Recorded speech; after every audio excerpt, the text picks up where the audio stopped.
My brother-in-law died suddenly, and now my sister and her kids have to sell their home. That's why I told my husband we could not put off getting life insurance any longer. An agent offered us a 10-year, $500,000 policy for nearly $50 a month. Then we called SelectQuote. SelectQuote found us identical coverage for only $19 a month, a savings of $369 a year. Whether you need a $500,000 policy or a $5 million policy, SelectQuote could save you more than 50% on term life insurance. For your free quote, go to SelectQuote.com. SelectQuote.com. That's SelectQuote.com. SelectQuote. We shop. You save. Full details on example policies at SelectQuote.com/commercials. No brakes. No brakes. No fear. No fear. The official British Speedway podcast. Welcome, I'm Ian Brannan. In this week's episode, reaction to Monday night's fixtures as the Bellevue Aces continue to march on at the top of the Sports Insure Premiership. We didn't underestimate the team one bit, especially now they've made some changes. Hear more from Dan Bewley and Vadim Tarasenko, who had a successful home debut for the Peterborough Panthers. Elsewhere, it was a big win for the Wolverhampton Wolves, their biggest in over 16 years over the Kings Lynn Stars, and a first ever full maximum for Zach Cook. Pretty nice feeling that. I'd like to do that a bit more often now. And we hear from new Kings Lynn team manager Dave Hoggart. Hopefully I can bring some stability just through to the end of the season, and if guys can enjoy their speedway, they'll start scoring points again. Ahead of the Premiership Pairs on Thursday, we speak to Ipswich promoter and British Speedway board director Chris Louis. It's great, it's a good lineup. It's 23 heats, so it's 23 heats of very competitive racing. Much more from Chris Louis in part 2, and in part 3 we'll hear from Troy Batchelor on his return to British Speedway with Birmingham. It's nice to know that you still got it. Deep down, you don't forget how to do it. Every time you kind of get back on it, there is always some sort of doubt, like, can I do it? So all of that and much more besides, including chats with Thomas Jorgensen, Josh Pickering, Simon Stead and Peter Adams. All on the way on British Speedway's official podcast, No Brakes, No Fear.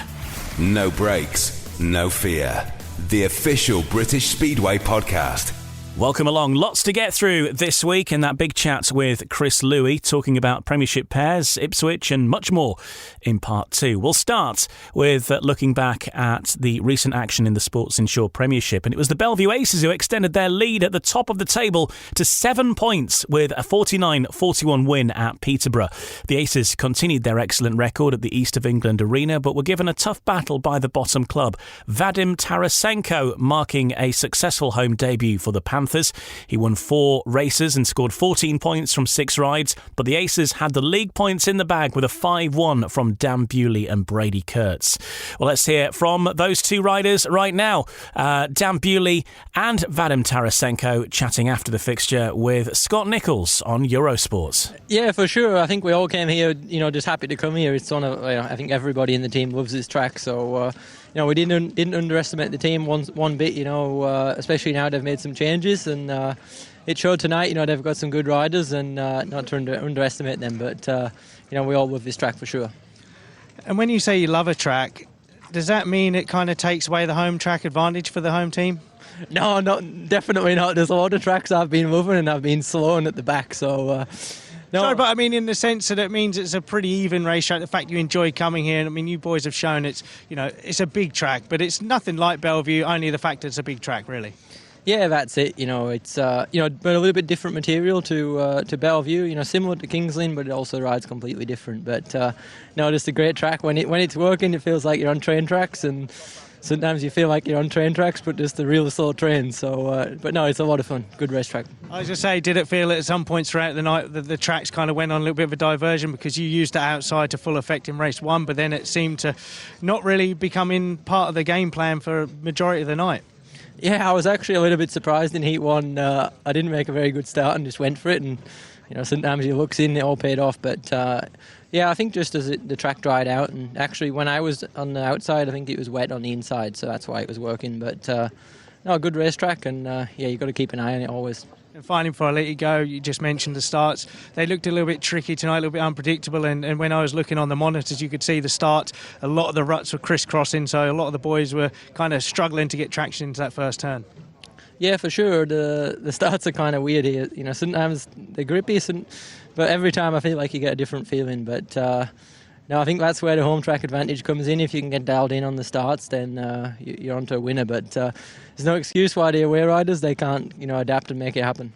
Well, the winning feeling's always nice. So thanks for joining us, Dan. Going to come to Vadim now. Vadim, a fantastic first night at the showground for you. Firstly, I want to say it to fans for coming, and thanks British League for invitation me. I'm so happy for starting. Yeah, it was nice start meeting with Win. Today we have a chance for training 12 o'clock. Find with my Polish mechanic and English mechanic optimal setup. We started it with it. It was okay, but we must have changed a lot per head, and it was surprising for me on the start because to hard find a good place for make a perfect start, and some place different and completely sometimes not feeling my bike. It was difficult for me. It was, but you had a great night. How different is it racing here to in Poland? Hard to say because here I'm first. My first time in this track, and in Polish. In Polish, I think more hard packed tracks, and I feel my bike better in England because material is looks like grippy, and feel in the hands my bikes how it's going ahead. I like it. Did you feel a lot of pressure before your first race? I'm close 30. And now I know how make pressure too fast. Well, meanwhile, at Monmore, the Wolverhampton Wolves slammed Kings Lynn 65-25 to run up the biggest victory in the Sports Insure Premiership this season and the biggest win for Wolverhampton Wolves for over 16 years. Home reserve Zach Cook scored his first ever full maximum as he went through the card with a 15-point haul. Steve Worrell was also unbeaten by an opponent, 13+2 from 5 rides, and skipper Sam Masters had 10 from 4, whilst Ryan Douglas also joined the points feast with 13+3. Wolves won 12 of the 15 races and enjoyed 11 heat advantages, with the Stars' sole success coming from guest Nick Morris in Heat 15 as they took a 4-2 to round things off. Morris won 3 races to finish on 11 points, picking up nearly half of the visitors' total on his own. So a disastrous night for new manager of the Kings Lynn Stars, Dave Hoggart. We'll hear from him very soon. First of all, let's hear from Zach Cook after he scored his first ever full maximum in British Speedway, going through the card with a 15-point haul. Well, Zach Cook, your first ever full maximum at any level in Speedway. How are you feeling after that? Yeah, good. Pretty nice feeling that. I'd like to do that a bit more often now. Yeah, I was going to say, you've certainly been threatening something like it, a whole host of double figure scores lately. Yeah, it's been. I've been sort of finding my feet pretty good here now, and at away tracks as well. And I was just making some good starts tonight and getting out in front early and making life easy. From the team perspective, what a win it was as well. Yeah, that was mega, that one. Everyone was on form tonight and just making starts and going and not have to do any hard work chasing, and that definitely makes life easy for everyone and for the team as a whole. And this team's certainly starting to grow in real confidence now, isn't it? Yeah, definitely. Don't have a home meeting for a little bit, I think, now, but everyone's sort of on form. It was a shame to lose Becker again now, but we'll keep going. Yeah, and 2 big away meetings next week as well, Bellevue and Ipswich, and a chance to really cement that place in the top 4. Yeah, definitely. It'd be nice to get some away wins there and sort of look for that aggregate as well. We've been there or thereabouts at Bellevue both times, and Ipswich we had the away win, so it'd be nice to sort of pick them up again and get points on the road. Zach, congratulations on your first ever full, mate. Thank you. Let's get the management perspective now. Soon we'll hear from Dave Hoggart, who's just taken over as manager for the rest of the season with the Kings Lynn Stars, and he's going to give his reaction to that fixture, but also going forward as well, what's happening with Artem Laguta. Hear Dave Hoggart's views on that in a sec. First of all, the victorious team manager on the night. So very happy, I imagine, Peter Adams with Ryan Guest. Well, Wolverhampton team manager Peter Adams, as far as one-sided contests go, I think that's right up there, isn't it? Yeah, normally when you get meetings like this, the racing's poor as well, but it was quite good, I thought, tonight, entertaining. And it's nice to stretch our legs and get a big win under the belt. Yeah. Was it a case of Kings Lynn being poor, or were your boys that on fire tonight? Well, a bit of both, obviously. The opposition was poor, no getting away from that. But all of our boys were in the groove. We thought it was going to be a tough match, and we got off to a good start and just, kept our foot on the pedal throughout. A number of your boys unbeaten, obviously when you're scoring 65 points, but I think rider of the night, Zach Cook, his first ever full maximum, and he really is coming on leaps and bounds down at reserve. Yeah, if he keeps scoring like this, he isn't burdened by historic averages, and meetings like a lot of the other guys. So his average reflects just what he's done this year, and if he keeps doing this, then obviously he's going to end up in the team sooner or later, which would give us a real ace in the old reserve. Yeah, and ahead of the two away meetings at Bellevue and Ipswich next week, those 3 league points really important and starting to cement that top 4 place now. Yeah, tough matches, both of them, obviously, and especially without Luke. So we'll have to see how we're going to deal with that in the days ahead. But we've got the Pairs first on Thursday, and we're going there intent on winning that. Peter, many congratulations on a big win. No problems. Peter Adams then. Well, his opposite number, Dave Hoggart, taking over the side of the Kings Lynn Stars in the management capacity for the rest of the season. This was announced on Monday. Experienced Speedway administrator. He's also been a familiar face as having been a former team manager and co-promoter at Sheffield in the past, and a successful spell as British Speedway's major events coordinator. So no stranger to Speedway for many. Dave Hoggart taking those reins for the first time at Wolverhampton on Monday night. It was a difficult evening by anyone's standards. Let's get his thoughts on Monday's performance for the Kings Lynn Stars and what the future might hold with Dave Hoggart and Ryan Guest. Well, Kings Lynn Stars' new team manager David Hoggart, that's certainly not the way you wanted to get started at the club. Of course not. It's a baptism of fire for me. It's no secret that the club's having a torrid season, on track in particular. The guys rode their hearts out tonight. It's not for the want of trying. It would be so easy to say the track's this, the track's that. A few workshop points in the early races, but they haven't stopped working all night. Every race they've come in, they've tried something else. But in a nutshell, the bikes are too powerful for this track. Nevertheless, you'll understand supporters' frustrations and understand that things need to improve. Absolutely, but the greatest respect to everybody that's got frustrations with Kings Lynn. It's the riders that ride the bikes. We don't ride the bikes. It's no good looking at the past and saying what we would have done if we'd have been in charge at the start of the season or anything like that.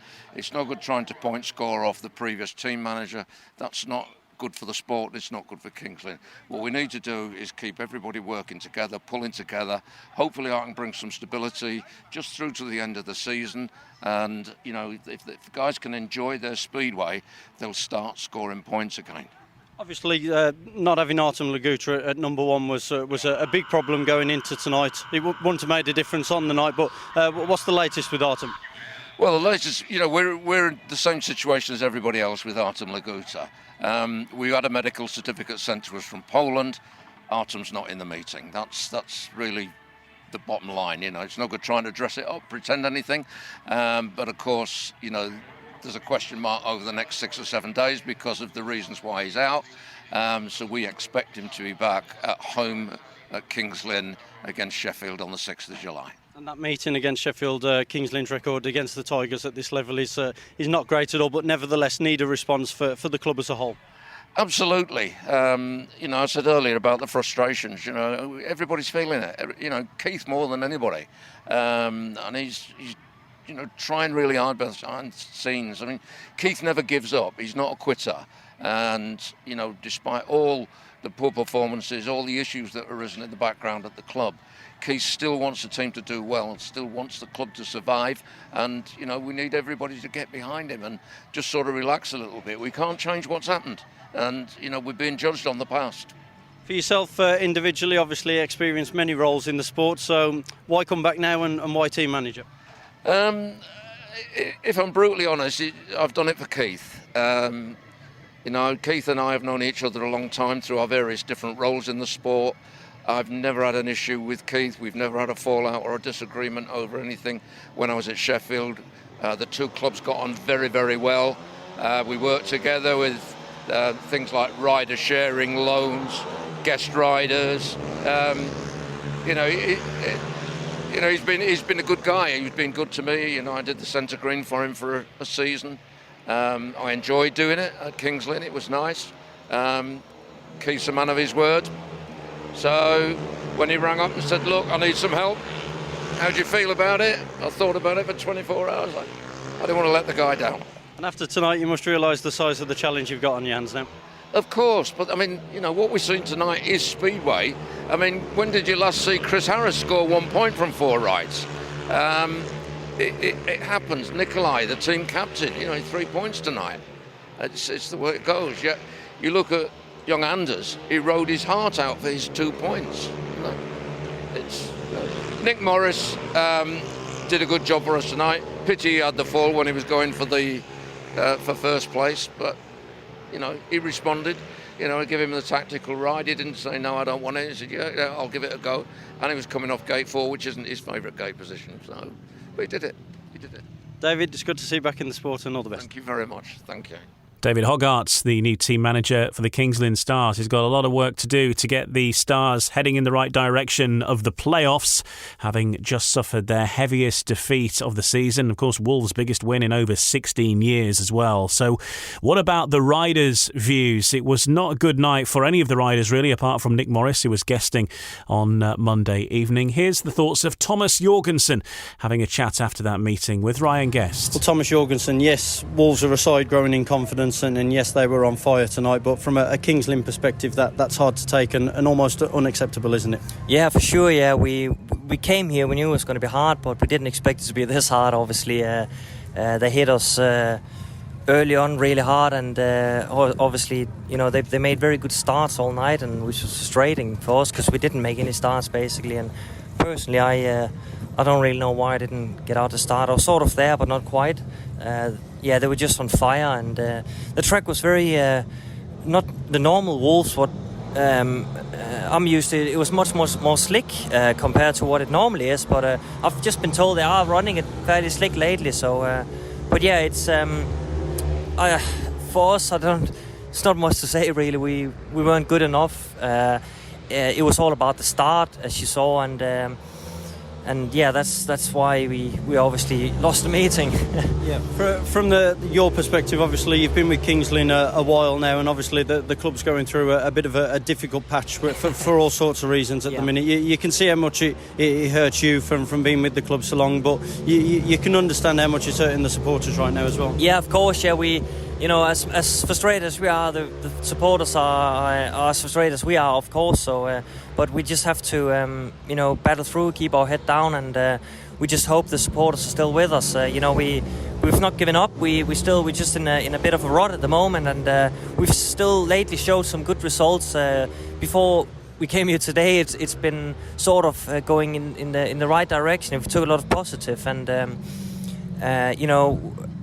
even away at Bellevue, we came there and had a good crack at it. So, it's just fine margins now, and obviously now we've had a few changes to the team, and it was obviously sad to see Freddie go and Alex as well. So it's we just have to take it the positive from everything now, and tonight's meeting is just one to forget. But just fun for the crowd. Just stay with us, and we'll just keep battling on, and that's all we can do, and just keep our head down. You mentioned Alex Brady walked away as team manager. That's all been well documented now. You've had a few people come in as team manager in the meeting since, and Keith Chapman was keen to get someone in the role. He has put David Hoggart in charge until the end of the season, and at least that's someone who's got a lot of experience in the sport. 100%, yeah. I mean, he's an awesome guy, and he knows what he's doing, and calm, and he's a good guy to have on board for sure. So he said as well tonight, he said no pressure, just go and have fun, which I think we've needed that for a bit. The last few meetings or the whole year, it's just been a bit, hectic, if I can say it like that. And he just came in and said tonight, just go and have fun, and just try to be we need stability basically. Obviously tonight wasn't much of stability, but it's a meeting to forget, as I said. But I'm sure he'll be good for the club, 100%. So we just take it from there. Yeah. Nevertheless, I know you say about there's been a lot of pressure, and it's all about having fun. The next home meeting a week on Thursday against Sheffield. Obviously, the record against Sheffield in the league is not good, but hopefully Artem's going to be back from injury for that one as well. And it really is an important night for Kings Lynn. Yeah, 100% at home, Shale, as well. We've been the last few meetings we've been going good, and the track seems to be coming to our advantage now, whereas previously it's been the home riders they sort of like could ride it, and we've just turned up and just didn't really know what setup to use. Sounds stupid, but it's actually been like that, and the fans don't see that, a lot of them. So that's really frustrating too, because you need a home track to your advantage. Like here tonight, it's no matter if it's grip, slick, it's a massive home advantage with the shape. So the last 3 meetings, I would say, it's been getting in the right direction, and the last home meeting we had last week was absolutely superb, and it showed as well. I think there was some good lines you could use, and it was sort of like back to the normal Kings Lynn track. So yeah, it's heading in the right direction. But yeah, next home meeting is definitely a crucial one. So I did say no pressure, just have fun, but we need to win that one. Let's look back at some fixtures from last week involving a few of the sides who were not in action on Monday night. And going back to last Thursday, and the Leicester Lions smashed Sheffield's long unbeaten home record with a dramatic 46-44 win at Oleton, as their winning run in the Sports Insure Premiership extended now to 5 matches. The Lions, who are up to second place in the table, raced into a 12-point lead within 6 races thanks to a hat-trick of 5-1s, and then withstood a strong Tigers fight back in the closing stages of the meeting. Jack Holder scored an unstoppable 18-point maximum for the hosts, but reserve Kyle Howarth was their only other race winner, as they fell just short despite a hat-trick of 4-2s in the final 3 races. Max Frick top scored for the Lions with 10, and crucially split Holder and Tobias Musilak in Heat 15, whilst the informed Justin Sedgman scored 9 plus 2, Richard Lawson with 9, also winning 3 races. Let's hear from the 2 team managers then. Simon Stead in a moment. But first, the victorious Stuart Dixon. Momentum is definitely with us now, and it's like losing. You can get in a habit of winning sort of thing, same way you can lose. I'll be honest, I didn't see us coming to win here tonight. Maybe that's me not giving my team the credit they deserve. Thoroughly entertaining meeting. We knew Sheffield would come back into it, but we held on in the end, and we got the win. You dug it out towards the end because there was a scare when Bomber crashed on the back straight. A few things went against you, and then Max Frick did the job in the final 2 races. Yeah, he did. Bomber, uncharacteristic for him. If he fell, sort of thing. I think he clipped the fence on the way in. So that was probably rider error, where they had a bit of misfortune with the Kyle Howarth puncture sort of thing. But it cost both team points. Heat 15. The plan was, Richard Lawson been doing well over gate 3, was to take care of Toby on the opening 2 bends to give Max the chance to get away. That was the plan, because we knew that Toby was riding out his skin, and he was really going for it tonight.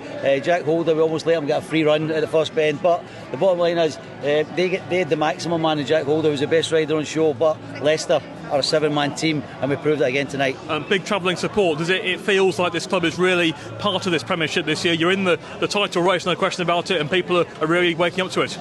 Yeah, we did say at the start of the season we wanted to come to tracks and entertain and put on a show for people. I know they probably don't want us going to the tracks and beating them, but the bottom line is it's a points building exercise. I'm not playing it down. The bottom line is we don't win the league tonight. We don't get into the playoffs for this tonight. We're not in the final. They're not in the semi-final. Tonight we got 2 points. They keep it going. But I'm not going to kid on. It's a big 2 points, and I probably surprise most people that we win here tonight. Yeah. Thank you, Stuart. Well done. Thank you. Cheers. Yes, thank you. Let's hear from Simon Stead. Obviously, this puts pressure on Sheffield as the fight for the remaining playoff places starts to hot up a little bit, and now it's looking like a scramble between 5 teams trying to get hold of those remaining 4 spots, and a bit of a dogfight between Ipswich and Sheffield forming in the Sports Insure Premiership at this moment in time. Here are the thoughts of Simon Stead with Ryan Guest. Well, yeah, any loss is disappointing, but especially when it's at home. So, yeah, that hurts a bit. But the lads are hurting from that as well. So I hope that we can use this to project ourselves onto bigger and better things, because,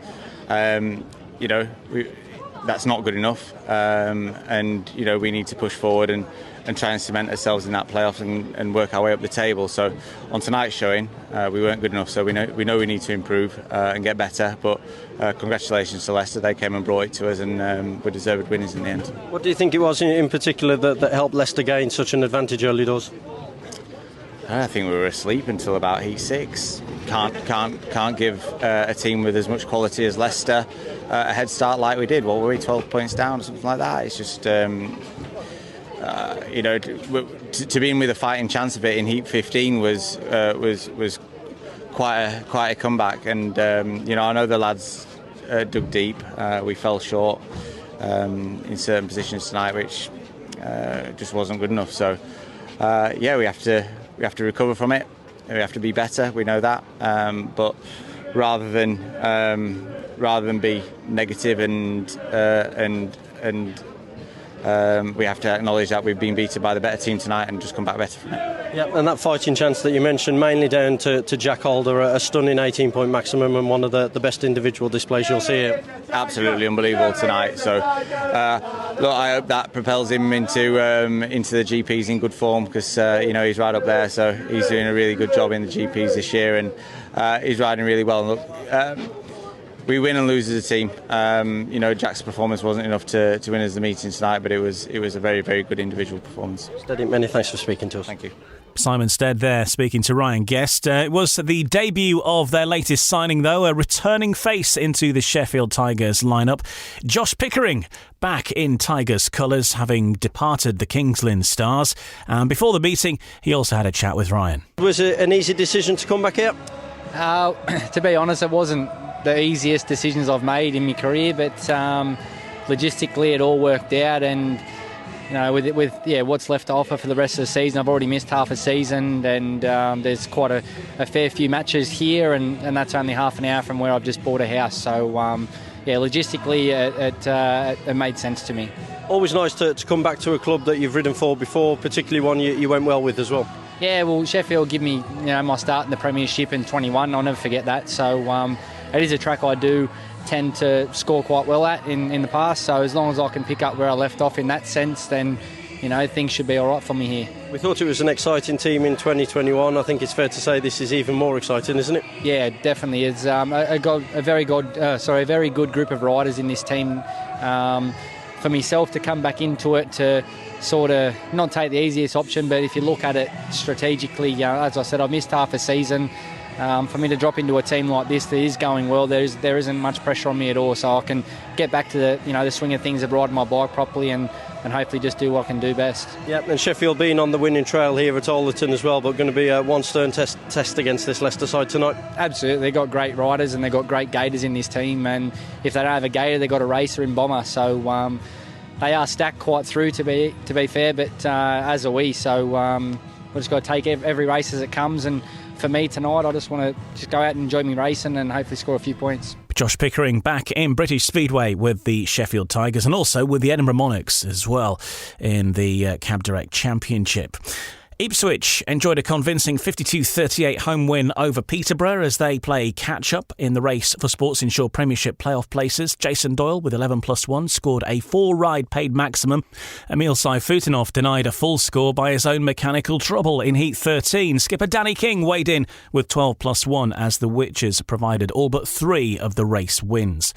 The result moves them level on points with 4th place Sheffield, and they have 2 matches in hand over them, whilst the Panthers remain bottom of the table. Niels Christian Everson top scored for the visitors at Vauxhall with 12+1. Richie Worrell won 2 races and scored 9+1. Well, let's hear from one of the star performers for the Ipswich Witches, Dan Thompson, who came out in Heat 2, made a fantastic start and won his first race on his home debut, and really a good way to begin life in Ipswich Witches colours. And we can hear from Dan Thompson himself right now with Mike Boswell from Gen X Radio. Dan, good kind of night for you on what is the first time you've been a home rider for the Ipswich Witches. Yeah, I really enjoyed it, and I put a load of points on the board, which is good. And I got dialed into the track as it went on, and just looking to keep improving. So obviously, Dan, first time out, you got that heat win. How did that help your confidence throughout the course of the evening? Yeah, it really did. It's whenever you start off with a race win in the first one, you're on for a good night, and I definitely enjoyed having a bit of fresh air around it. And of course, Joe, obviously you've come in for Joe, so it's still in the family, as it were. How much information was transferred across to you from Joe? There was a little bit. I mean, he personally struggled here. I sort of prefer the technical tracks, I think, and but just enjoyed my debut. So there's Dan Thompson of the Ipswich Witches. Let's have a look at the league table as things stand then in the Sports Insure Premiership. Top of the table then remain the Bellevue Aces, but they have still ridden more meetings than everyone else. 15 meetings ridden. They're on 27 points. So that is a 7-point lead over second place Wolverhampton Wolves. They've ridden 11 and they're on 20 points. And that's the same for the Leicester Lions. It's just the points difference that's separating the two of them. Leicester Lions currently in third, 11 meetings ridden, and they're on 20 points. Fourth place are the Sheffield Tigers at this moment in time. 10 meetings ridden, and they're on 13 points. So a big difference between Sheffield and Leicester there, with the gap obviously between 20 and 13. Ipswich Witches also on 13 points. They are currently in 5th place, but they've ridden 2 matches more than Sheffield above them. They've ridden 12 meetings, which is the same as the Kings Lynn Stars, who are in 6th place. 12 ridden and 7 points on the board. And currently bottom of the table are the Peterborough Panthers, having ridden 11 meetings and 2 points on the board so far. So that's how things look in the Sports Insure Premiership, and looking ahead to how things are going to be looking over the course of the week ahead, because it's a busy week of things happening. Of course, the next action in the Sports Insure Premiership will be the Premiership Pairs, which takes place this Thursday at Leicester, and much more about that in the second part, because I'm speaking to Chris Louis all about that and discussing the Premiership Pairs lineups. And then the next Sports Insure Premiership action will be on Monday, that's July 3rd. National Speedway Stadium for the Bellevue Aces versus the Wolverhampton Wolves at 7:30, and that's in round 2 of the Premiership, I should say. We've still got a round 1 clash between Sheffield and Peterborough, which takes place on Monday, a rare one on Monday at Oleton Stadium. Sheffield versus Peterborough at 7:30, the start time for that. Neither of those meetings will be on Eurosport, by the way. They're having a couple of weeks break for things. Wimbledon will be getting underway, I believe, as well, so I think that all ties in there, but we'll be back mid-July for the next Eurosport action from the British Speedway Sports Insure Premiership. So that rounds things up there for the Premiership scene. We will next take our attention to the Premiership Pairs, which gets underway on Thursday evening at the Pidcock Motorcycles Arena, the home of the Leicester Lions. But all 7 sides are going to be competing for the Sports Insure Premiership Pairs title, currently held by the Ipswich Witches. And we will hear from the Ipswich co-promoter and general all-round Ipswich legend, Chris Louis, in the next part of No Breaks, No Fear. No Breaks, no fear. The official British Speedway podcast. Coming up later, we'll hear from Troy Batchelor, who got off to a winning start as he resumed his British Speedway career with the Birmingham Brummies, and the Brummies getting their first home win of the season as well. But right now, the focus is very much on both the Ipswich Witches and the Premiership Pairs, which takes place this Thursday at the Pidcock Motorcycles Arena in Beaumont Park. Reigning champions are the Ipswich Witches, of course, and we've got 7 teams battling it out for the title this year. And we'll run through the lineups and how it's all going to work and talk about all sorts of stuff, I'm sure, with our guest, Chris Louis, who joins us right now. Chris, welcome. Let's start by talking about the Premiership Pairs then. As I say, it takes place as a one-off event this year. Last year it was over 5 events. It should have been 6, but one got rained off, didn't it? But 5 events. It should have been 3 this year, but fairly early on it was decided for it to be a one-off event, and that's the one that's happening, of course, this Thursday at Leicester. Why was that decision brought about? Why did it get changed to be a one-off? Yeah, well, obviously initially it was going to be 3 rounds, and the weather that we had at the start of the season with rain-offs on a weekly basis for the first few weeks just meant that the fixture congestion was going to be far too much. So it's been reduced down to 1 round at Leicester, as you rightly say. Very competitive looking lineup, difficult to pick a clear winner. So it was based around fixture congestion and making sure that the league fixtures, the Knockout Cup, everything was done timely and in time. So. And there was plenty of people, I suppose, last year that were saying, well, the season's going on too long. Why are we riding in October or November? And this is all part of that to keep things on schedule. Yeah, absolutely. And it would be tremendous if we could have run 6 rounds this year and known that we could be done in ready, the season, the league programme in readiness for the playoffs. We've got to keep all that on track, on time. And with the extra team coming in this year, Leicester obviously, more fixtures. So yeah, the initial thought to reduce it to 3 was the right one, and then of course the weather problems. So yeah, it's the right decision, but it's going to be one very big event, very competitive, and it's going to be a great meeting.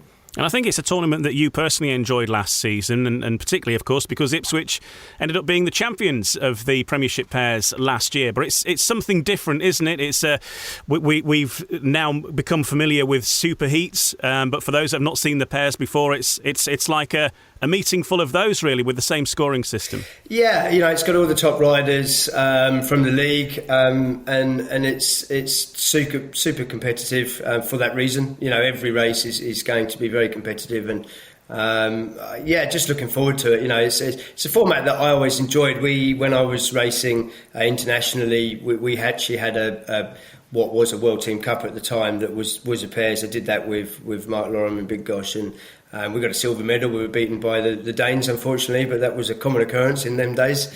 But it's a format that I enjoy. It means those 2 riders have got to go out. They've got to look for each other every race. They've got to try and help each other. And our lads last year were great at doing that. This year we're not putting our top 2 out. That's not really by choice at all. Unfortunately, Jason Doyle was competing in the event up until this week, but his rain off on Friday in Poland has meant that meeting is now being run on Thursday. And due to the ISLB agreement and regulations, we have to concede that one, particularly as well because the pairs is not seen as an official fixture, unfortunately, like a league fixture. So Jason, was just very disappointed because he enjoyed the competition last year, enjoyed winning, and wanted more of the same this year. So that's unfortunate.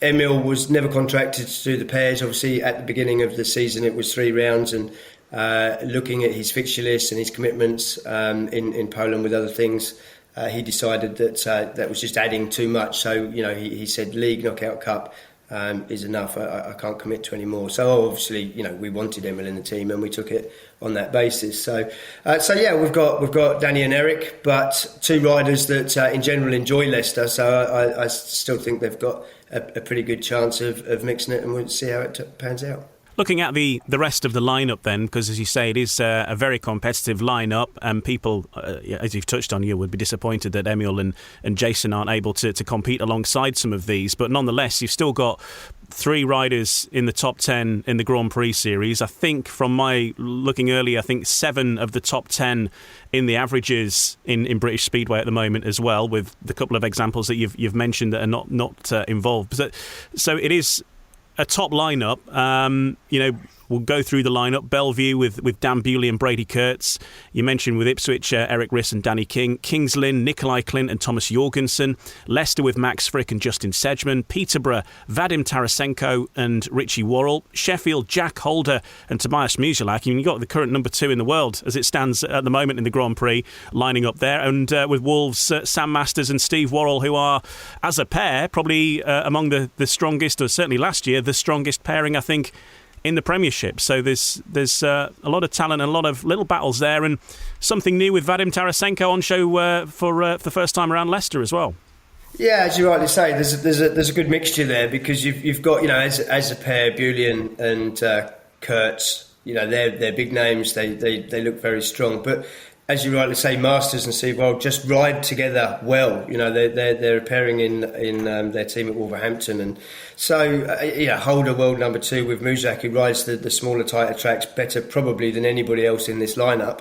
How can you pick a winner? It's intriguing. It's going to be ultra competitive. So this is going to be over, I think, is it 23 heats now? So as you say, because we've got an extra team in there, it is an expanded evening than what it was last year, with that extra team to accommodate the 7 sides taking part now. But it's great to have all 7 sides able to be represented. Yeah, it is. It's great. It's a good lineup. It's 23 heats, so it's 23 heats of very competitive racing. I'm sure Leicester, they've got a good team of track curators there, people that know what they're doing. So I'm pretty sure they're going to be able to keep a good race surface. Hopefully the sun will be shining and we can all enjoy a good evening's racing. And are you going to retain the title? That's what the Ipswich fans want to know. We're going there to try and do that. Yes, 100%. Danny's been on. He made a reasonable start to the season. Then he went on a sort of a bad run, and he's made a few changes. He was much happier at home on Thursday in our win against Peterborough. So and Eric's coming back. He needs the meetings. He needs to put the laps in, and looking forward to it. As I said, it's a track that he generally rides quite well. So. Yeah, we're going there to win. It's a tough meeting. OK, so that is this Thursday, 7:30 the start time for the Sports Insure Premiership Pairs. And the draw's been done as well, throwing up some interesting clashes fairly early doors as well. Kings Lynn versus Ipswich, heat number 1. Bellevue versus Sheffield in heat number 3. And looking through the card, some big heats towards the end of the qualifying heats as well. Heat 20, Bellevue versus Wolves, the current top 2 in the Sports Insure Premiership meeting there. And the final qualifying heat, Heat 21, will be Sheffield versus Leicester, with the Bates connection there as well. So lots of interesting battles to be thrown up throughout the course of that meeting. Chris, let's talk about Emil Sayfutinov next, because a big signing, a bit of a curveball. I don't think anybody saw that coming at the start of the season, but what a rider he has been. And I was speaking to Kelvin Tatum earlier. Kelvin says that Emil is currently, for his money, the best rider in the world in club speedway in terms of his consistency and how he's been riding. And what a coup it's been to get Emil in the side, but also how he's been with fans. He just seems to have this almost rock star appeal, really. People are coming out to see him ride. He's been a pleasure to deal with. He's been applauded off the track. He's just been an absolute dream on and off the track, I think. He's just this universal respect of every Speedway fan who seems to have encountered him. No, yeah, I quite agree. Emil has... he's come into the side. It was a lot of hard work to get him there, of course, throughout the winter, but he's come into the side. He gives absolutely 100% every single race, every single track. Nothing phases him. He's been to Leicester for the first time, broken the track record, went to Sheffield, got a maximum, looked like he'd been riding there for the last 10 years. He's just that good, and as you rightly say, as a person, he's got time for everybody. He's ultra professional. Always got time for the fans, always got time for the sponsors, he's got time for the media. He's just very respectful of having another chance after the year that he had out, obviously, due to the conflict in Ukraine. And he's just enjoying his racing. That's basically what he's doing, and he loves coming to the UK and racing in particular. We're very lucky at Ipswich as a club, fans, everything. We appreciate what he's doing, and to have two riders like that. We obviously secured the signing of Jason Doyle the year before. Jason stuck with us, absolutely. Again, another rider in exactly the same vein. He's 100% committed to the club and every single race that he does for us. Plenty of time for everybody. So yeah, we're very lucky, and if it's good it's obviously good for Ipswich, but if it's good for the other clubs as well, with the crowds that they're drawing. Every time I go somewhere, a promoter has said, "Oh well, we haven't had a crowd like this for Ipswich or a crowd like this all season." It's good. Yeah, and I know we covered the Sheffield Ipswich match on BSN, and obviously Emil had a great night there. There was a lot of interest to see how he would go round Oleton, having never been round there before, and he found where the back fence was, I think, in his first heat. It looked a little bit hairy, but it came up a bit. Yeah, it sort of bends in. It's not an exit. People find it's not a straight very hard the hard way. But afterwards, he bagged a load of points, and for Sheffield fans to be applauding an Ipswich rider after a performance is not something I think I've ever seen before. Because it was a weird sort of sight, but a nice one. Yeah, it's nice to see as well. It's just an overall appreciation of what the lad does. He's there to score points for his team. He's there to win races for himself. But ultimately, he never forgets he's there to entertain the fans, and that's what he does. And they appreciated it, and it was great to see. I'm sure it may have been different if we'd have won the meeting, but as I would have expected, and maybe we can go back there in the second fixture and do just that. Yeah, well, that brings me nicely onto the next point, really. A lot of people will say that it's all right having two strong heat leaders as you've got, but you need the whole team to be firing, and maybe you've lacked in some departments there. But then again, you've been without Eric Riss for the first half of the season. He's just getting back into the side now. So you must fancy that there's more to come from this Ipswich side. Yeah, we said before a wheel was turned when we announced the team that we felt this team would progress through the season. It maybe wouldn't hit the ground running, and we would get better throughout the year. We still believe that. We possibly didn't think that maybe we would be outside of the playoffs at this point, but we are, and we're under pressure, and we've got a job to do. But I do believe we will do it. I do believe we will make the playoffs. I have to say, at the beginning of the season, when I was looking through the teams, I felt maybe that race was between ourselves and Leicester to make sure we're in the playoffs. Now it looks like it might be between ourselves, probably Wolverhampton and Sheffield, to be honest, but which is good because it means Leicester's come in, they're competitive straight away. It's a team not with the age, but not unlike Peterborough's Championship winning team a couple of years ago. So we've got a lot of work to do. But we're pleased with what's going on. Like I said, Danny's now sort of making his way back into scoring points and finding his confidence. We're kind of effectively back to a full team with Eric back. He's got to find his feet again. He's had a long layoff, obviously.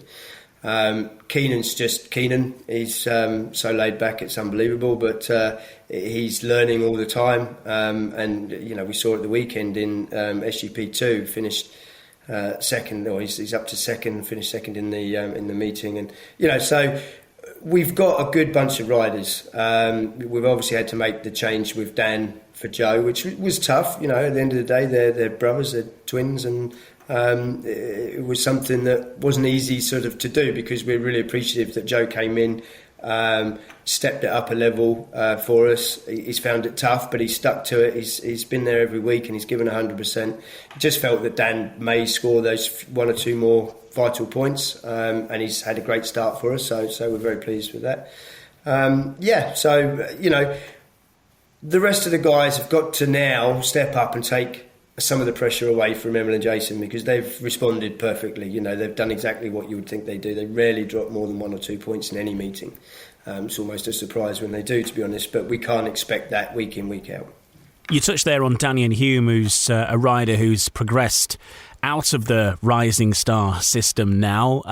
You started the season with Joe Thompson. You now got Dan Thompson, who had a good start to his life at Ipswich, winning his first heat, as we talked about earlier on in this podcast.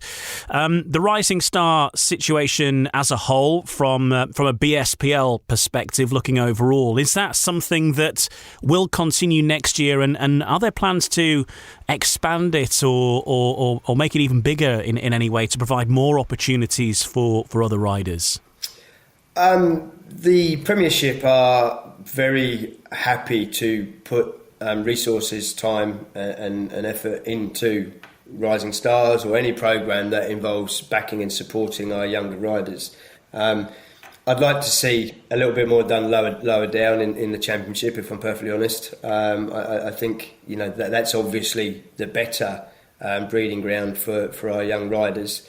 But there's an awful lot of work needs to be done on that. I think the talent pool is good, and in particular the work that Neil Vatcher's done, not just recently but for best part of 8-9 years, I think, really is sort of paying dividends and now working alongside Team GB. So there's a link there now with the senior setup. Is good, but it's stalling, and we need to do a lot more, I think, in the future. People will be well aware there's some issues with clubs for the future at the end of this season and looking ahead to next season. There's no shortage of theories around of how Speedway might look. But what's your hope on how British Speedway will shape up in 2024? Yeah, that's a massive question, and it doesn't really have any sort of definitive answer, to be perfectly honest. But my hope is that we retain the clubs that are at risk currently. We're well aware of Peterborough and Wolverhampton's situation, and a lot of effort is going in locally to keep those clubs going at those venues, and of course they're getting the backing of the BSPL. But look, keep those clubs, bring other clubs back. The Coventry situation has never changed. The team that are driving to bring Brandon back, their efforts have never wavered. They're still going as strong as ever and still putting in an awful lot of work, and we're keeping close tabs on that. Eastbourne as a stadium is still there, and there's still a lot of effort on the ground locally to try to bring them back. They should be buoyed by the fact that Oxford, it seemed, was dead and buried and would never come back, and of course it's come back hugely successfully. It's almost the most successful club in the country at the moment in terms of its crowd attendances and the entertainment that they're giving. So, there is always hope there, but there's an awful lot of work to do to stabilise the ship. That's what the next year or two is about, stabilising both leagues and then moving forward. And obviously further down the pyramid of Speedway, Workington, of course, another good example of bringing a club back. They've built their own track. Destiny's a little bit more in their hands there now, and even at National League level, getting crowds of 2,000 or so, I think, on occasion. It shows what can be done, doesn't it, if you put your mind to it? Absolutely. It's probably the biggest story, actually. They're doing great things, and they're building around that. Obviously, the stadium is new, it's basic, but people are just loving going there. The racing's good. They're putting on other events, such as getting together to watch the Grand Prix at the weekend, and everybody's enjoying that. So it's what it's about. Workington seem to have built a really good community feel there, and for that they're being supported. So, clubs like that and Oxford, if we can take from them and learn from them, hopefully Peterborough, Wolverhampton, Eastbourne can come back. That's what the next sort of year to 2 years is all about. You've also been pretty busy with TV commitments with Kelvin commentating on the Grand Prix series. We're about halfway through that now, and well, that man is refusing to be budged at the top, isn't he, Bartosz Szmaszlik? I mean, it was maybe a bit of a so-so meeting overall, but really paid back in that final at the weekend, didn't it? Yeah, I mean, that last lap from Bartosz just about summed up why he is where he is, why he's won the championships he's won. And why he's almost certainly going to win it again this year. He just, it doesn't matter what you throw at him, he will find a way of coming back and doing what he's got to do. And it was obviously a fairly straightforward meeting for him, which hasn't always been the case this year. Some of the qualifying heats, he's had to battle his way, sort of almost stumbled his way to finals, and then he'll go out and win it. But this one, he dominated up until the final. His starts had been impeccable, and then fortunately for us, he missed the start in the second rerun and gave us a hell of a race to watch. But I'd like to have seen the look on Leon's face just as he got halfway around the last corner, because that was a pretty tough move. Yeah, he just doesn't know when he's beaten, does he? But he marches on. But a good weekend from an Ipswich point of view, though, with Keenan Roo, first of all, in SGP2. Doyley getting to another final. Obviously, it didn't go his way, and there was the exclusion and what have you. But encouraging signs. He seems to be having a decent season this year in the Grand Prix. Yeah, it's just really good to see, because I know how frustrated he was last year. You know, his performances, obviously the closest I see is for Ipswich, and they were, outstanding. And then, to go to a Grand Prix, part of the commentary team, obviously, and watch the lack of speed, no lack of effort ever, but just the lack of speed generally, was hugely frustrating for him. It was frustrating for me to watch. So, to see him up there and sort of putting the whole package together this year and riding like he is and actually having the speed to compete, he's great. He's had, there's 3 of the finals. He's been in 4, I think, of the 5, and 3 of them he hasn't finished. So that's not ideal, and he's been unlucky at times with refereeing decisions. But that's the way it goes. At the end of the day, he's still right there within a point of second place and ultra competitive. So for Ipswich, it's nice to have that interest in the Grand Prix, and obviously SGP2 with Keenan second as well. It's all good on that front for us. Yeah, it certainly is looking good on that level. And I remember Jason doing the press conference for the Grand Prix at the start of the season, and one thing he talked about there was that this year he wasn't going to be changing anything in the background, and I think he'd gone from different tuners and backroom staff, mechanics or what have you. But this year, he's got his guy who's doing the engines. It's working out well. He's sticking with that. He's got real faith in the backroom staff, if you like, the side of Speedway that fans don't see, away from the track. Yeah, faith, that's exactly it. You need the confidence in what you've got. You need the confidence in the equipment. You need the confidence in the people around you. And Jason kind of went from having many engine tuners down to just having one. He had all new engines with one engine tuner. And that's settled him. That's given him the confidence working with someone who doesn't work with many riders. They're all top riders that he works with. They're all fast. But Jason made all the right decisions in the winter to put those small... There wasn't a lot wrong, to be honest. As you rightly say, he's kept with the same backroom staff around him at Grand Prix, and it works perfectly. He just had to get his own mind settled on what was going on around him, and he seems to be there now. So that's really good. I think something else that came out of the coverage on Discovery and Eurosport at the weekend was the interview that I think it was that Scott Nicholls did with Ty Woofenden, and Ty saying that he would like to race in Britain again next season, which is obviously exciting news for many fans. But I think the work that you've done with bringing Emil over, we've had Artem and Dan Bewley, Jack Holder, these top names racing here. It's starting to become appealing again, and riders now planning well ahead to race in Britain in 2024.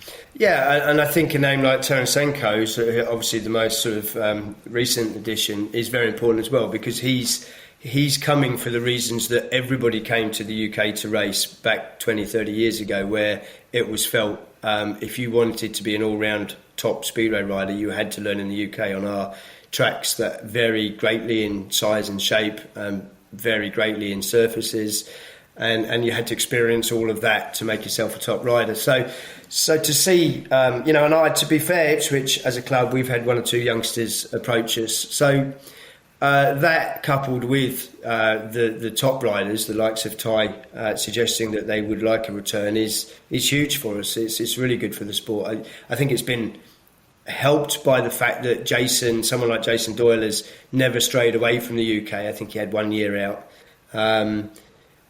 and he deemed that to be wrong. He wasn't riding enough, and that's why he came back. I think there's so many different reasons why so many good riders want to come to the UK, and if they choose the UK over one of the other nations, whether that be Sweden or Denmark or whatever, then it's going to be great for us. Clearly, Emil doesn't struggle on these tracks. It's a while since he rode here, but then he went to Leicester having never seen it before and went out in his first heat and broke the track record. So it goes to show that there's certainly something about watching tracks on YouTube or whatever. But has he fed back to you about anything that he's picked up riding over here that maybe he'd forgotten about, or anything he's learnt in his escapades in British Speedway? I think there is a small element of that. I don't think he's really learnt a lot from that, but it's just the experience of making those moves and riding the way he has to ride in the UK. He feels is helping his performances in Poland. There's a lot of talk about Polish clubs not wanting their riders to come to the UK. Certainly in the last 2 or 3 years, they've felt that injuries have been here. I don't subscribe to that because there's just as many injuries in Poland, but I know his club in Poland were particularly happy the fact that he signed in the UK and the way he's started in Poland, and they believe it is in part a consequence of what he's been doing here. So I think it is helpful for riders, whatever their level, and in particular Emil, because he'd had a whole year out of competitive racing, which at any stage of anyone's career, that's really tough to do. For whatever reason, probably even worse so if you're not actually injured, as it obviously wasn't. I'm not sure he's learning anything, but I think the regularity of riding on different tracks is helping his game everywhere, and he is riding fantastically well in Poland.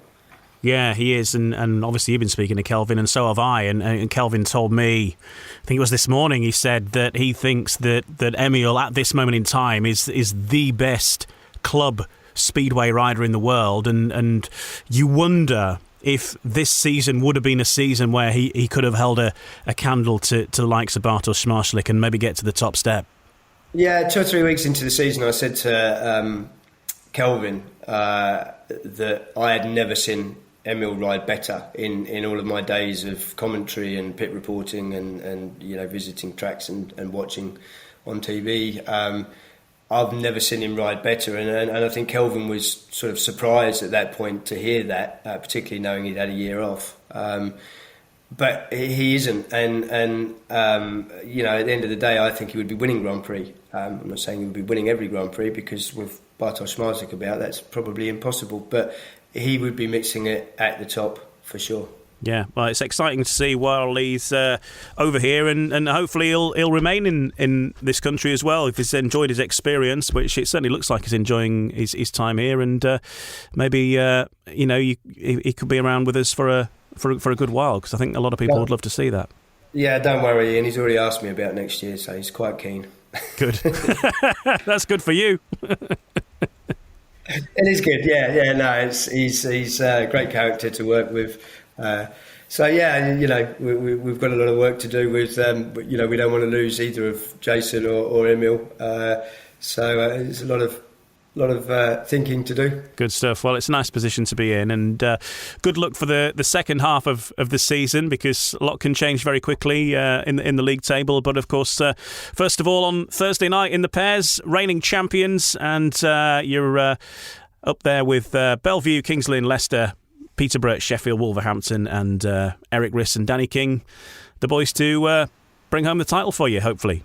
Yeah, we'll be there. We'll be giving them all the backing they need. I know Danny and Eric actually enjoy riding to each other. Not something that they've always got to do very much, but I've got a feeling if they get out the right side of bed, make a few starts, they're going to be competing at the top end. And it's also good for the Redcar fans that want to make the journey as well, I guess. They feel just as much involved as Ipswich. So they'll feel like they've made a win there. Yeah, everyone's a winner. Look, thanks a lot. Always a pleasure. Thanks for joining us, Chris Louis. Cheers, Ian. Thank you. And, of course, you can watch the 2023 Premiership Pairs at Leicester Thursday evening, June 29th at 7:30. All 7 Premiership sides in action. And if you can't be there, you can watch it live on BSN, wherever you are in the world. Watch.britishspeedway.co.uk for all the details. OK, coming up in the final part of No Breaks, No Fear this week, we will hear from Troy Batchelor, who made his return to British Speedway with a win. Hear from Troy and a couple of other bits and pieces as well to round things off in part 3, coming next. No Breaks, No Fear. The official British Speedway podcast. Welcome back. In this final part, we'll have a brief roundup of what's been happening in the Cab Direct Championship and the National Development League as well. And last Wednesday, Birmingham Brummies moved off the bottom of the Cab Direct Championship with a 48-42 win over the Berwick Bandits in new manager Stuart Dixon's first home meeting in charge. The Brummies recovered from an early 6-point deficit and sealed victory with a 5-1 in Heat 15 from Justin Sedgman and Nick Morris to notch their first victory at Perry Bar this season. Sedgman scored 15 plus 1 bonus from 6 rides, with Morris collecting 10 plus 2. New signing Troy Batchelor scored 10, won 3 races on his debut, with Thomas Jorgensen scoring 10, Rory Schlein adding 9 plus 3 for the Bandits. Well, first of all, let's hear from that new signing, Troy Batchelor, who's made his return to British Speedway after some 9 months on the sidelines. He's been speaking to Ryan Guest. Well, Troy, first and foremost, obviously when Birmingham got in touch, what was going through your mind at the time? How do I get days off work? But yeah, no, it's cool. Like I got a call and from Stuart. I obviously know him from being around, and he's like, "Yeah, listen, we want you in." And I was like, "Yep, let me have a practice, see how things feel, and whatnot, and we'll go from there." And I didn't feel too bad, so I was like, "Yeah, I think I can do it." So. How frustrated were you to miss out on a place in British Speedway this year initially? Yeah, but also at the same time I needed a break. I was pretty tired, burnout, whatever, other things. So it was good to have a break and just do something else, do other things. Yeah, and speaking after your first meeting for Birmingham as well, 3 wins out of 4, that must feel good to come back like that. Yeah, it feels good. It's nice to know that you still got it, even though you deep down, you know, you don't forget how to do it. Every time you kind of get back on it, there is always some sort of doubt, like, can I do it? But no, it was fun. Like, made some good starts and like a pass here and there, and yeah, like, you know, I wouldn't say I'm at my peak by any means, but you know, still more to come. I think I can, you know, improve from there. Yeah. Nevertheless, the first time you've been here to Birmingham this season as well, and you could probably sense the relief for getting that first win of the season here at Perry Bar. Yeah. What did they say? We're second now in our little league thing or something, which is pretty crazy. But yeah, it's good. Like, there's not, you know, I know they haven't done well in certain things, but as far as the league goes, there's still somewhat of a chance for them to achieve something at least. So it's kind of good they made some changes, you know, sooner rather than later. Yeah, and this is a track you always seem to have gone well on whenever you've visited as well. It's a cool little track, really. Like, I like it. It's fun. It's like fun, fast, and I think you get some good races. Like, I, you know, was past, I can't remember who ran the outside, and it was fun. Like, yeah, feel good. Yep, and as you've said, it's only about making the playoffs. It doesn't matter which position that is. When you get there, anything can happen. Is this a team you can see building and growing in confidence now?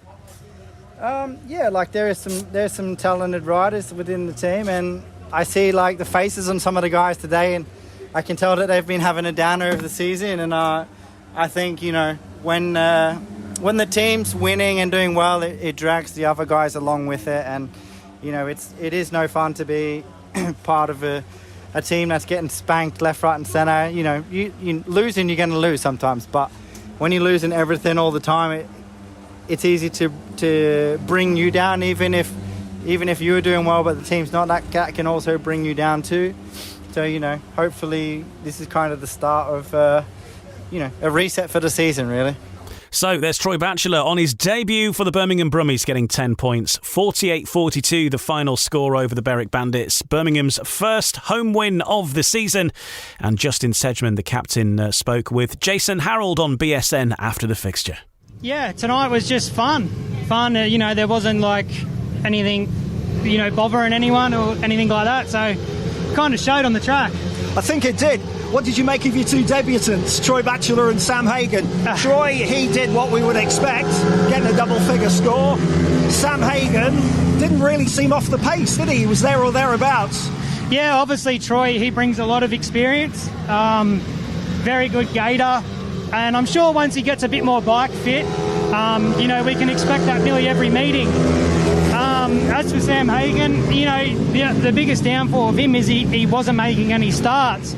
And like I said to him, I'm like, they will come. That just doesn't happen overnight. But he definitely was on the pace. And, good kid, having fun. There was no pressure on him. And also having Troy in the team, it took the pressure off. That takes the pressure off you and Nick, really, doesn't it? Yeah, it did. It really did, actually. And, obviously Troy, lots of experience. You can expect him to grab a couple of wins, and that's kind of what we were missing. As you said, it looked like, you said it was fun, it looked like you and Nick were having fun in that last race. He was virtually talking to you going down that back straight on the first lap, wasn't he? Yeah, obviously, Nick and myself actually have been quite desperate riding around Birmingham, just trying to pull the team along, and kind of got in each other's way, and the pressure wasn't really on. We were 2 points up going into heat 15, and we made a little mistake in heat 13 by letting Rory do his famous cutback, but that wasn't happening again, and that's why I went off 4, because I actually thought I could make it from 4, and I did. So, Hey, listen, we'll let you join the fun, because I know your guys are going off onto the centre green now. Congratulations, well done, good win tonight, moves you up the table off the bottom. That's the important thing, onwards and upwards, I guess. Beautiful. Relief for the Birmingham Brummies then, finally gaining that home win at the 6th attempt last Wednesday. Puts a bit of pressure on the other sides down the bottom, the likes of Plymouth and Edinburgh.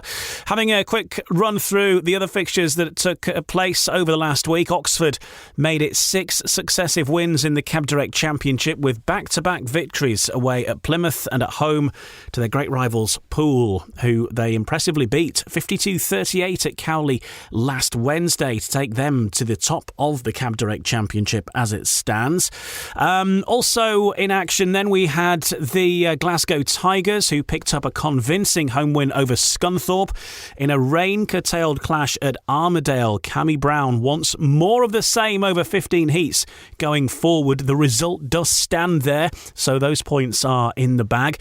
The Edinburgh Monarchs had their clash halted, though, in Josh Pickering's comeback for the side after just 4 races, with the match against Birmingham abandoned due to bad weather. A decision that Josh Pickering was fully in agreement with, and of course coming back from injury, you don't want to be tempting fate too much.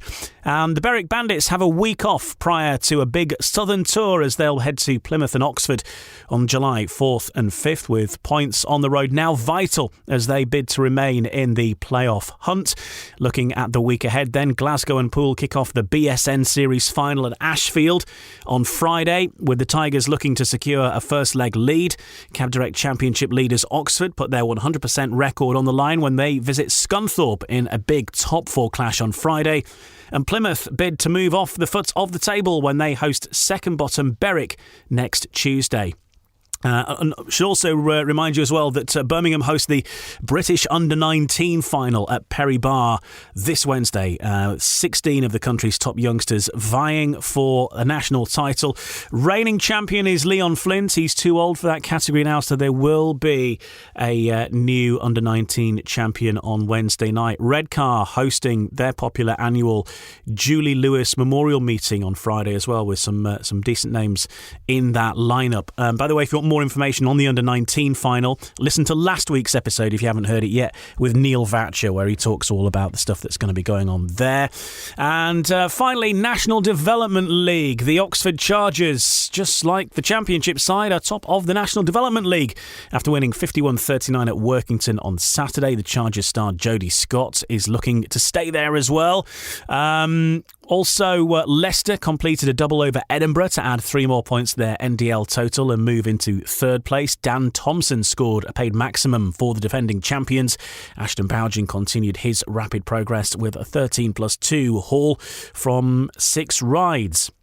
Edinburgh boss Scott Wilson says Saturday's defeat at Leicester shows how his side are giving away too many points to their opponents as they prepare for a big double against Berwick this weekend.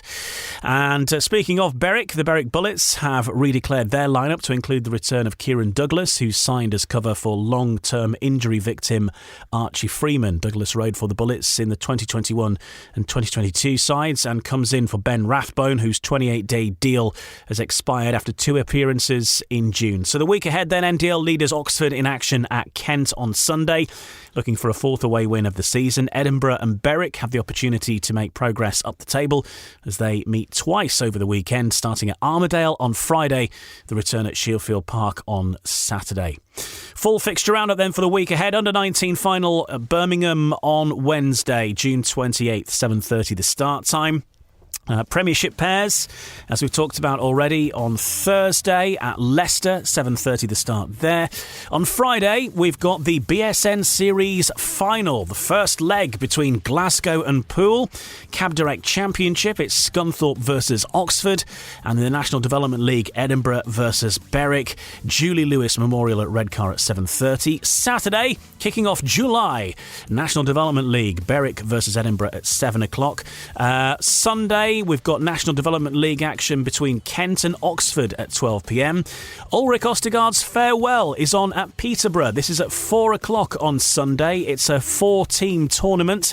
And you've got Berwick involved in that, Glasgow, Peterborough, and a Danish select side as well. So lots to cheer on there. So that's on Sunday. Then next Monday, July 3rd, Sports Insure Premiership Round 1 action between Sheffield and Peterborough, and Round 2 action between Bellevue and Wolverhampton. And then next Tuesday, it's a long old trip for the Berwick fans and the riders and everyone else as they head to Plymouth. So that's Plymouth versus Berwick, 7 p.m, Tuesday, 4th of July. The following week, I'll be making the long trip down to Plymouth as well, where BSN are going to be bringing you some action from down there. We're doing Plymouth versus Glasgow, I believe. So look out for that. That is a journey, isn't it? That is a journey in life. Glasgow to Plymouth for the Glasgow fans there. Thanks for joining us this week on No Breaks, No Fear, the official podcast of British Speedway. Don't forget to like and subscribe to the podcast on whatever app you choose so that you don't miss any new episodes as and when they arrive. And always give us a review as long as it's nice. And that'll be great as well because it helps other people find the podcast and helps spread the word of Speedway. We'll be back with you next Wednesday for the next episode, reviewing all of those fixtures we just talked about and talking about whatever the stories make the headlines over the next 7 days. Let's have a nice peaceful one and lots of happy stories, eh? Good stuff. And of course we'll be reacting to what happens at the Premiership Pairs as well, because that's going to be a big one, and the Under-19 title too. All on the way next week. Enjoy your Speedway this week though. Take care. See you later. No Breaks, No Fear, the official British Speedway podcast.